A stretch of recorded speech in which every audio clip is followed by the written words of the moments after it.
दुनिया का कौन इंसान है जो सफलता नहीं पाना चाहता। हर इंसान चाहता है सफल सफल होना। यही उसकी कमज़ोरी है। उसकी चाहत इस बात को जाने बिना है कि सफलता है क्या। सफलता जिसको हम मानते हैं या आजकल पॉपुलर है कि किसी एग्ज़ाम में बहुत बड़े सफलता उसने पाली, बहुत ज़्यादा अंक ले लिए और सिलेक्शन हो गया, आईपीएस आईएएस हो गया तो सफल हो गया। एक हमने अपना क्राइटेरिया बना रखा है कि ये सफलता है, लेकिन नहीं। सफलता किस चिड़िया का नाम है ये आप नहीं जानते। इसको थोड़ा समझने की कोशिश करना। सफलता का मतलब है कि हम जहाँ भी हैं, जिस वक्त जहाँ भी हैं, वहाँ सेटिस्फाई हैं, संतुष्ट हैं, शांति है हमारे पास, मानसिक शारीरिक हर तरीके से हम मस्त हैं। हर तरीके से प्लेजर आनंद को हम ले रहे हैं। क्यों? क्योंकि इंसान के इस शरीर में आने का सिर्फ और सिर्फ एक ही मकसद है कि हम आनंद लें, प्लेजर लें। परमात्मा का भी खुद नाम है सच्चिदानंद, यानी सत्य के साथ आनंद को लेना। सत्य क्या है? सत्य वो है जो हम ठीक मानते हैं, सामने वाला ठीक माने या ना माने, हम गलत नहीं हैं। ये हमारे अंदर सेटिस्फैक्शन हो और उसके बाद जो आनंद हमें मिलता है वही सच्चिदानंद है। सफलता के मायने इतने घटिया नहीं हैं जैसे आजकल लोग लेते हैं। आजकल क्या है कि शिक्षा एक तरह से बिकती है।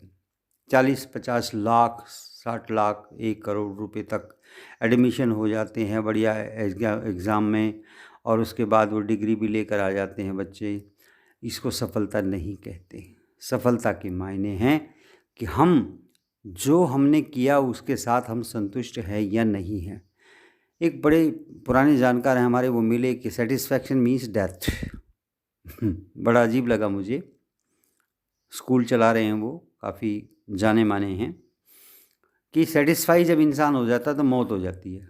मैं इस बात को नहीं मानता, क्योंकि जो भी मरते हैं डिससेटिस्फाई होकर ही मरते हैं। सेटिस्फैक्शन होने का मतलब क्या है कि सेटिस्फैक्शन एक प्रोसेस है। उससे कई साल जब इंसान गुजरता है तब उसको सेटिस्फैक्शन मिलता है। उसके बाद जब उसकी डेथ आती है तो उस मौत को कह सकते हैं कि वो जो कुछ पाया उसके हिसाब से, उसके अनुसार अपने आप में संतुष्ट होकर इस संसार से गया है। सफलता के मायने इतने संकुचित नहीं हैं जितना हम लेकर चल रहे हैं, कि संकुचित मानना, कि ये मानना कि सफलता पा लेने के बाद इंसान की मृत्यु हो जाती है। मृत्यु इन द सेंस कि he never takes any interest in the outer world, कि बाहर की जो दुनिया है, बाहर का जो अट्रैक्शन है, बाहर के जो स्वाद हैं, उनमें किसी भी प्रकार का उसका आकर्षण नहीं रहता। ऐसी सफलता होती है, बिल्कुल झूठ है। क्यों? क्योंकि सफल होने के बाद इंसान सबसे ज़्यादा कुकर्म करता है, सबसे ज़्यादा अपने आत्मा के खिलाफ जो कार्य करता है वो पैसे के दम पे करता है। और सफलता अगर पैसा दिलाती है, सेटिस्फैक्शन नहीं दिलाती है, तो वो सफलता नहीं है। आप राम का उदाहरण लें। राम ने अपने बाप की, अपने पिता की बात की अवहेलना की। उसका पिता कभी भी अपने मुख से उसने ये नहीं कहा कि तुम 14 वर्ष के लिए वनवास में चले जाओ, लेकिन वो गया। क्यों? क्योंकि उसको अपना इंडिविजुअलिटी ध्यान थी। 14 वर्ष जाने के बाद एक राम, एक साधारण इंसान राम भगवान कहलाए। क्यों? क्योंकि उन्हें आइसोलेशन देखा। आइसोलेशन मीन्स एकांत। एकांत इसका मतलब इंसान अपने आप को एनालाइज कर सके, अपने आप को जान सके कि मैं क्या हूँ, मेरा मकसद क्या है, मुझे क्या करना है, क्या नहीं करना है। ऐसी बात नहीं है। इन पचड़ों में ज़्यादा पढ़ने की ज़रूरत नहीं है कि वही राम एक दिन तीर कमान ले करके किसी हिरण के पीछे दौड़ पड़ते हैं, सिर्फ एक नारी के कहने के कारण, सीता के कहने के कारण, कि लेके आओ इसको, लेके आओ। लेके आने का मतलब क्या? वो जिंदा उसको पालना चाहती थी, लेकिन वो तीर कमान लेके गई, इसका मतलब शायद मारना भी पड़ जाए। स्वर्ण हिरण कभी नहीं होते। ये स्वर्ण हिरण तुम्हारी ज़िंदगी में भी हैं। उम्र के हिसाब से जो 20-30, 20, 21, 22, या समझो कि 14 साल से ऊपर के उम्र के जो भी बच्चे हैं जो सफलता के नाम पर एक वाहियात किस्म के दौड़ में शामिल हैं, मैं उन सब की ही बात करता हूँ कि वो अट्रैक्शन में घुसते हैं। किसी के कहने से, किसी के बहकाने से, जैसे राम बहक गया कि स्वर्ण मृग मैंने देखा है, उसको पकड़ के ले आओ, उसको ले के आओ, मैं उसको पालती हूँ, यहाँ पे पालूंगी। लेकिन राम ने तो उसको मार दिया और फिर पता चला कि सोने के तो मृग नहीं होते, सोने के हिरण कभी भी नहीं होते। हम इस सच्चाई में, अच्छाई में, इस बुराई में, इसकी सत्यता में नहीं जाते हैं। हम सिर्फ इतनी बात को मानते हैं कि आकर्षण इस उम्र में बहुत बड़ी रुकावट है। अगर हम सफल होना चाहते हैं तो थोड़ी बातें मेरे हिसाब से मान लोगे तो बहुत अच्छा रहेगा। सबसे पहली चीज़ है isolation. You try to be isolate from others. दोस्त क्या हैं, माता पिता क्या हैं, रिश्तेदारी क्या है, जान पहचान क्या है, पड़ोसी क्या हैं, छोड़ो सबको। किसी बात पे माता पिता लड़ते हैं, झगड़ते हैं, आप उसमें इंक्लूड मत होइए। किसी की क्या आदत है, आप उसमें इंक्लूड मत होइए। अपना मकसद देखिए। उन्होंने जो करना था कर चुके हैं, उनकी ज़िंदगी का उतार है, आपकी ज़िंदगी की शुरुआत है। आप उसमें फंस के खामखा अपने दिमाग को भी ख़राब करेंगे, अपनी सोच को भी ख़राब करेंगे, अपनी मेंटलिटी को ख़राब करेंगे। कहीं ना कहीं आप डाइवर्ट हो जाएंगे, आप उनका सॉल्यूशन नहीं निकाल सकते। दादा दादी आपके घर में हैं, आप उनकी समस्याओं का सॉल्यूशन नहीं निकाल सकते। You must be concentrate on your goal. सबसे पहली चीज़ है आइसोलेशन, आप अकेले हो जाइए। रहा दोस्त, दोस्त से कोई मिले या ना मिले, आज के समय में कोई ज़रूरी नहीं है, लेकिन मोबाइल फ़ोन है, इंटरनेट कनेक्शन है, तो हम दोस्त से मिलते ही रहते हैं। आप ये फाइनल करें, आप ये एक तरह से चूज़ करें कि कौन इस लायक है जिससे मैं बात करूं, कितनी देर तक बात करूं। लाइफ आपकी है। आप अपनी ज़िंदगी का एवरेज अगर 24 घंटे में से डेली अगर सब दोस्तों की बातचीत लगाएं तो 2-3 घंटे आप उनके ऊपर बर्बाद करते हैं, तो इसका मतलब अपना आप लॉस कर रहे हैं। क्यों? किस तरह की बात? वो आपको क्या क्या गाइड करेंगे? एक अंधा दूसरे ने देखो क्या रास्ता दिखाएगा। वो आपके लाइक माइंडेड हैं, आपकी ही लेवल के हैं, थोड़ा रिलैक्स आपको मिल सकता है, लेकिन साथ में वो टेंशन भी देंगे। ज़िंदगी में जो भी आप गोल लेके चले हो, उसको कभी भी ये मत मानो कि ये उतर जाएगा, वज़न मेरे सिर से उतर जाएगा, ये सफलता मिल गई, तो कभी भी नहीं उतरेगा अगर आपकी सोच नहीं बदली तो। मुझे ध्यान है, मेरे पिताजी कहा करते थे, एक कहानी कहते थे कि एक साधु पहाड़ी पे चढ़ रहा है, ऊपर जाने की कोशिश है उसकी, ऊपर कोई मंदिर वंदिर बना हुआ है उसमें, और एक इस तरफ एक लड़की है जिसके 14-15 साल की उसकी उम्र है, और उसके कंधे पे उसका भाई है, 5-6 साल का भाई उसने कंधे पे बिठा रखा है।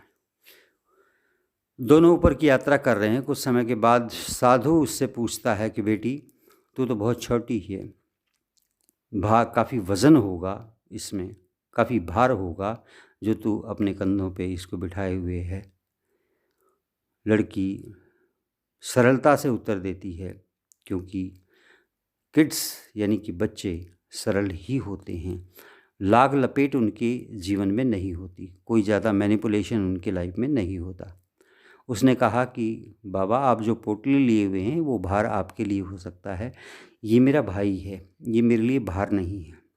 इट मीन्स इमोशंस इम्पॉर्टेंट हैं। आप अपने गोल के साथ इमोशनली अगर जुड़े हुए हैं तो आप उसे भार नहीं मानेंगे। आजकल सबसे बड़ा दुर्भाग्य यही है स्टूडेंट का कि वो स्टडी को अलग मानता है, अपने आप को अलग मानता है, जो वो कर रहा है उसको अलग मानता है, उस अपनी लाइफ को अलग मानता है।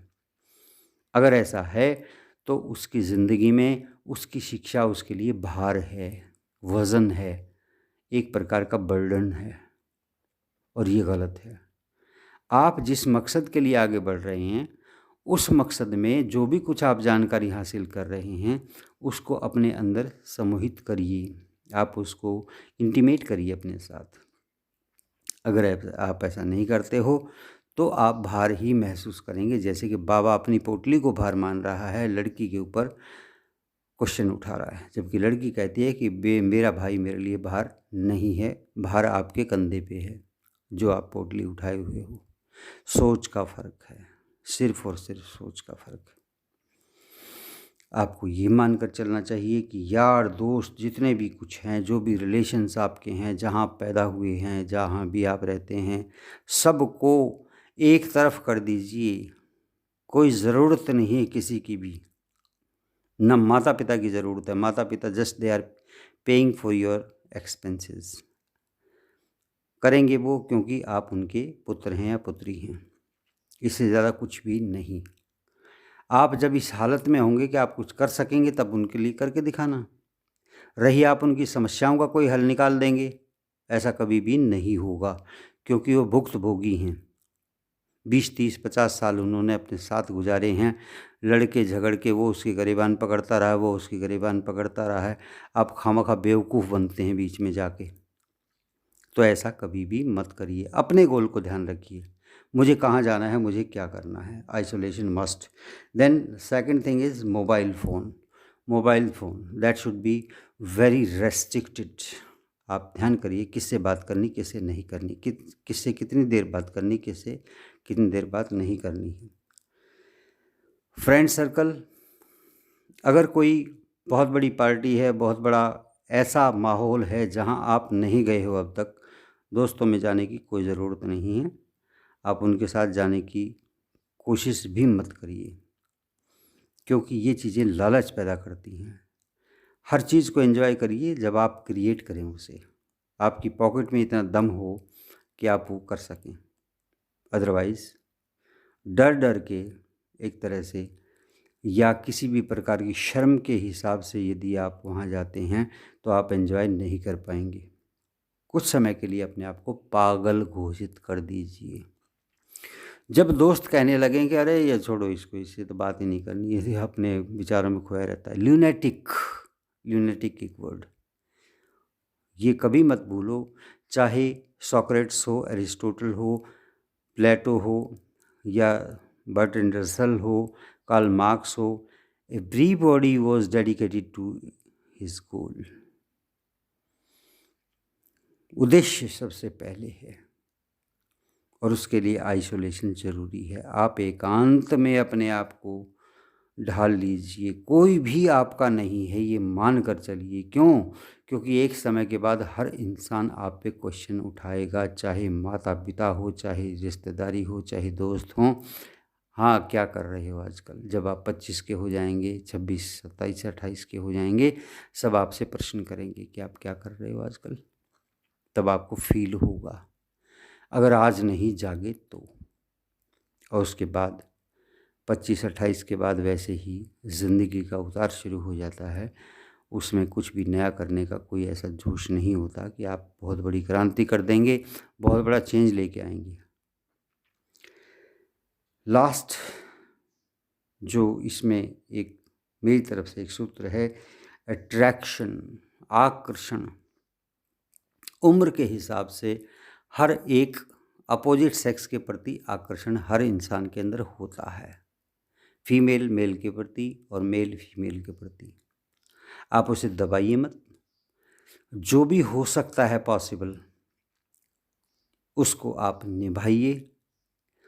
इंक्लूड होने की कोशिश मत करिए कभी भी, क्योंकि आप भी ये जानते हैं, सामने वाला भी इस बात को जानता है कि आप उसकी ज़िंदगी के हमसफ़र नहीं हैं। चाहे प्रेम प्रसंग हो, लव रिलेशन हो, चाहे अरेंज रिलेशन हो, किसी भी प्रकार का रिलेशन हो, एक समय के बाद उसके ऊपर क्वेश्चन उठते हैं। तब आदमी सोचने के लिए मजबूर होता है। कोई भी किसी के साथ नहीं है, चाहे पति पत्नी की ही बात हो, चाहे दोस्तों की बात हो, या किसी की भी बात हो। अगर आप ज़िंदा रहना चाहते हैं, ज़िंदा इन द सेंस सांस आने जाने का मतलब ज़िंदगी नहीं है। ज़िंदगी का मतलब है आप आनंद में हैं, जहाँ भी हैं आप मस्ती में हैं, अपनी मस्ती में, आप गाना गुनगुना रहे हैं, किसी भी प्रकार की बात का आप रिमाइंड कर रहे हैं, and you are enjoying those instances. तो ये अगर लाइफ आपकी है तो आपको सफलता मिली, वरना कीड़े मकोड़े की तरह से, गधे घोड़े के ही तरह से इस दुनिया में लोग आते हैं, चले जाते हैं। इंसान के ऊपर दुख इसलिए आता है क्योंकि इंसान स्वतंत्र है। वो कुछ भी खा सकता है, कुछ भी पी सकता है, कहीं भी जा सकता है, किसी से मिल सकता है, कुछ लिख सकता है, कुछ गा सकता है, किसी को कुछ बता सकता है। पशु ऐसा नहीं कर सकते, पेड़ ऐसा नहीं कर सकते, पक्षी ऐसा नहीं कर सकते। और फिर भी यदि वो इनकी तरह से ज़िंदगी जीता है ग़ुलाम होकर, मैं ये नहीं कहता आप किसी से प्रेम मत करिए, प्रेम करिए, लेकिन प्रेम क्या है? आज के समय में प्रेम के कोई मायने नहीं हैं, और मैं समझता हूँ पहले भी नहीं थे। प्रेम एक व्यापार है, आदमी एडजस्टमेंट करता है। जब किसी से कोई मिलता है तो उसकी प्रॉपर्टी, उसकी पर्सनैलिटी, उसका बैंक बैलेंस, एवरीथिंग देखता है कि क्या है क्या नहीं है, उसके बाद रिलेशन बनाता है। इसका मतलब भी व्यापार है। प्रेम एक अलग चीज़ है। जब आप आइसोलेशन में जाएंगे, एकांत में जाएंगे, अपने आप से कुछ प्रश्न करेंगे, अपने आप की कमियों को निकाल के अपने सामने लेकर आएंगे, उनको दिन प्रतिदिन सुधारेंगे, तब आप सफलता पा सकते हैं। अदरवाइज़ आप कभी भी सफल नहीं होंगे। जिनको हम ये मानते हैं, जिनके बहुत अच्छे पैकेजेस हैं, जिनके सालाना लाखों रुपए की, करोड़ रुपए की इनकम है, income is not the guarantee of the pleaser. ध्यान रखना इस बात का। किसी भी प्रकार की आमदनी, किसी भी प्रकार का पैसा, किसी भी प्रकार का कोई रिश्ता, किसी भी प्रकार का कोई संबंध इस बात की गारंटी नहीं है कि आप मस्त हैं, आप आनंद में हैं। अगर आपका आनंद चटनी रोटी खाने में आता है तो आपके लिए 5 स्टार की किसी भी सब्जी का कोई महत्व नहीं है। मैं ये नहीं कह रहा कि आप वो मत खाइए, लेकिन आप अपने आप से पूछिए कि आप वो सब करके कितने संतुष्ट हैं, कितने सफल हैं। सफलता पैसा पाना नहीं है, सफलता अपने आप को पाना है। That's all. Thank you.